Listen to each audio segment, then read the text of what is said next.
I'm Tristan Toman, and coming up on WVU News, I'll tell you why over 600,000 cars are being pulled right from the streets. I'm Aaliyah Brown, and coming up on WVU News, I'll tell you how social media can help you find the love of your life. I'm Taylor Deere, and straight ahead, I'll tell you about a new law that has Morgantown residents piling into restaurants for Sunday brunch. Our Emmy Award-winning WVU News starts now.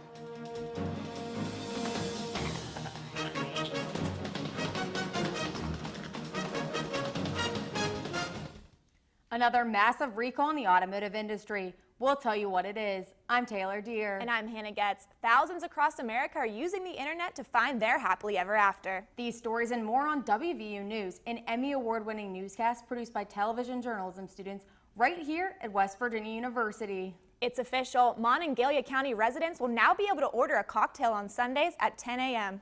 And Hannah, before this bill was passed, alcohol couldn't be served until 1 p.m. on Sunday. I found out what this change will mean for businesses. We're engaging. Governor Earl Ray Tomblin signed the brunch bill into effect in March, allowing restaurants with a liquor license to serve alcohol, such as Bloody Marys and mimosas, to customers who couldn't have a Sunday morning drink before. But each city and county has to formally pass this bill on their own. We were approached by the Convention and Visitors Bureau and the Chamber of Commerce looking at this as an economic impact that we could have on the community. New York, Washington, D.C., and Ohio are just some of the states that have passed similar laws to the brunch bill within the last 5 years, and West Virginia is catching on. West Virginia has had a law for decades that no alcohol can be purchased in the state until 1 p.m. on Sunday afternoons. But since the brunch bill was passed, local restaurants can start serving alcohol at 10 a.m. for Sunday brunch. And restaurants like Table 9 and Iron Horse are already benefiting from the brunch bill. We would get a big pop around 11 and then one at 1 o'clock. So it's actually helped us provide better service because now we have like a steady flow into the restaurant. This bill was passed in hopes of driving the economy forward, but also allows people another way to enjoy their Sunday brunch. Well, I think a lot of times people want to celebrate with brunch and early in the morning, and I think it gives them that opportunity to do so. While restaurants can sell alcohol starting at 10 a.m., grocery and liquor stores still can't sell any until 1. While Morgantown passed the bill under home rule last October, residents voted on making the brunch bill countywide this election day by a 66% vote. More problems in the automobile industry, this one involving General Motors SUV models and faulty windshield wipers. GM is recalling 2016 models of the Buick Enclave, Chevrolet Traverse, and GMC Acadia SUVs. Tristan Toman joins us from Studio B at the Media Innovation Center to tell us more about the recall. Tristan. Thanks, Hannah and Taylor. A new record was set last year as over 50 million vehicles were recalled within the United States. The recalls included everything from faulty airbags to malfunctioning ignitions. And now, another massive recall. Subaru is recalling nearly 600,000 vehicles due to faulty windshield wipers that are overheating and causing fires. Car dealerships all over the country are being swarmed after Subaru released a recent recall. Windshield wiper motors have been reportedly catching fire. However, car dealerships and Subaru owners aren't the only ones affected. When a vehicle is affected by a recall, the customer will bring that vehicle into a dealership of that make. The dealership will then give us a call, get them into a rental car, and take care of the charges for them. And while it keeps business booming for places like Enterprise Rent-A-Car and Subaru service departments, recalls are quite an inconvenience to Subaru owners.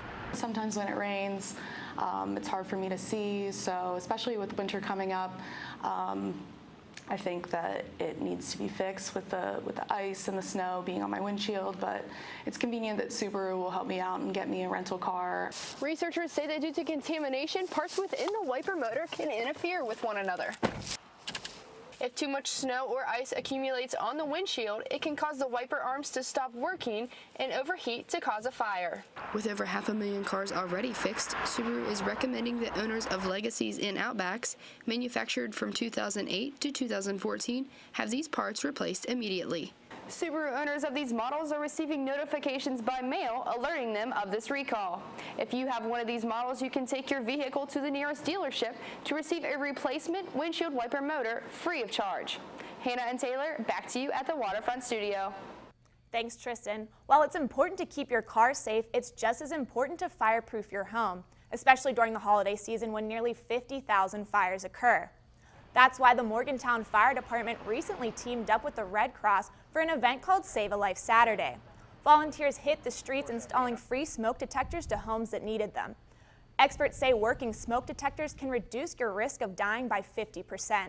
Officials also suggest changing your smoke detector batteries at daylight savings time. Other fire safety tips include having an escape plan and unplugging Christmas trees and holiday lights before going to bed or leaving the house. Doing everyday things like changing a smoke detector battery become a lot harder if you have a disability. Reporter Shannon Cunningham joins us now with more information on a WVU program that provides residents with a life companion to help them with daily activities. Shannon. Thanks, Hannah and Taylor. Hearts of Gold is a program that teaches West Virginia University students to train service dogs to assist those with disabilities. Nearly 53 million adults in the U.S. have to use wheelchairs and other medical devices on a daily basis, but these service dogs help them with tasks from turning off lights to comforting veterans with post-traumatic stress disorder. I talked to members of this program to see how it works. The WVU Davis College of Agriculture offers students the opportunity to train service dogs. Every year, about 15 dogs are chosen to be a part of the Hearts of Gold program. Just working with the dogs in general, it's such a fulfilling task because, you know, knowing in the end that they're going to be placed with someone and going to be able to help someone is just so great. The dogs go through about 2 years of training and must pass an evaluation in order to be registered as a service dog. The dogs are placed with someone with mobile or psychiatric impairments. These dogs become a major part of a person's life and go with them everywhere from the pet store to grocery shopping. I think obviously the service dogs to those clients mean the world. Lots of independence. I feel like they finally feel like someone's on their side. Any dog can be trained to be a service dog. However, golden retrievers, lab retrievers, and doodles are some of the top breed choices. Those who don't make it as service dogs then get the chance to be a therapy dog, emotional support animal, or a pet. I think the stress relief that is offered through our therapy dogs is hugely important, especially if you consider comments from the students and even the staff. I think they're getting a lot of benefit from having the dogs around. This year, the program is celebrating its 10-year anniversary in collaboration with the Hearts of Gold program. It's estimated that there are over 100,000 service dogs in the U.S. For more information on how you can get involved in the Hearts of Gold program, you can visit the link below. Hannah and Taylor, back to you. Thanks, Shannon. Taylor, animals can be great companions, but many people are looking for something more: love. That's right, Hannah. According to Match.com, 40 million Americans use online dating services. And Aaliyah Brown joins us now from Social Square with the latest in social media and pop culture news to tell us more. Aaliyah? Thanks, Hannah and Taylor. There are over 2,000 online dating services in the U.S. alone. From focusing on hobbies to religion, these sites make it easier than ever to find the true love. And I found out why so many people are looking for love in cyberspace. Over 60% of Americans use social media as a platform for online dating. Sites such as Match.com, eHarmony, Tinder, OkCupid, and Bumble are all mediums where people go to find love. For WVU student Christina Schivel, she found her current boyfriend on one of these online dating sites. Well, I was over at my friend's house on Valentine's Day, and they convinced me to download Tinder, and I was pretty unsure about it. But I actually ended up meeting my boyfriend on there, and we've been dating for 2.5 years. Over 50 million people use online dating sites like this. And just by swiping to the right, you too could find your soulmate. More than $24 billion have gone into the online dating industry this year.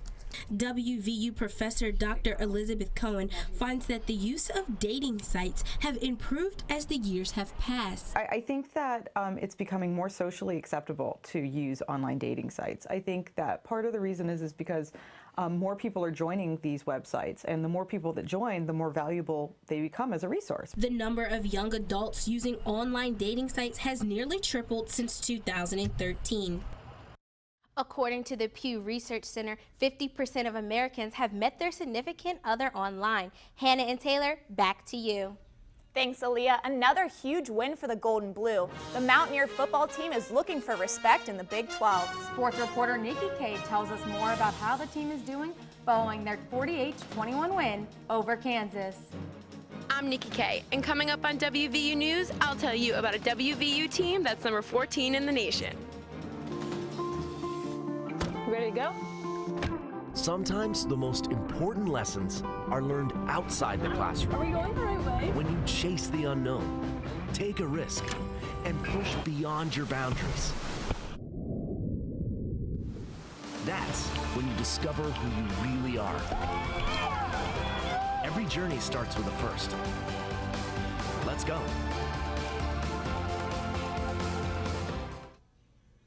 The Mountaineers started out the season undefeated, but that changed with a 20-37 loss against Oklahoma State. Sports reporter Jonah Markham is here with more information on how the team is bouncing back from this loss. Jonah? Thanks, Hannah and Taylor. For the first time since 2012, the Mountaineers have reached a top 10 ranking. But the Mountaineers did prove they've earned their standing after a huge win over Kansas. Sports reporter Nikki K spoke with some players who say they never give up and deserve their ranking. The WVU football team started out 6-0 this 2016 season. After a big win over TCU, the team took a tough loss in Stillwater to Oklahoma State, leaving them 6-1. We dropped a couple picks, we missed a couple tackles, just little things like that. But we're okay right now. We just need to keep getting better. The team started the season unranked in the polls, but they have reached as high as 9th in the nation after week 8. We approach every week 1 week. You know, we're trying to win this week. We can't get caught up in rankings and all that because we're the same team nobody thought was going to be any good. So, let the perception stay what it is and just keep going out there and play ball. The Mountaineers have been doubted this season by many football analysts, but they don't let that stop them. The Mountaineers were predicted by Fox Sports to go 4-5 in the Big 12 and 7-5 overall, whereas CBS Sports predicted a 50% chance the Mountaineers would come in 7th place in the Big 12 this season. Although the team dropped from number 9 in the nation to 14, linebacker David Long says they just have to go out and play.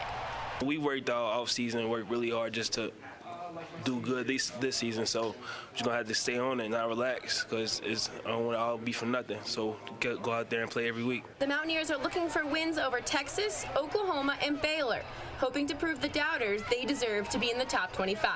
Nikki K, WVU Sports, Morgantown. The Mountaineers are currently ranked 11th in the AP Top 25. The team will continue their season in Longhorn territory on November 12th. Hannah and Taylor, back to you.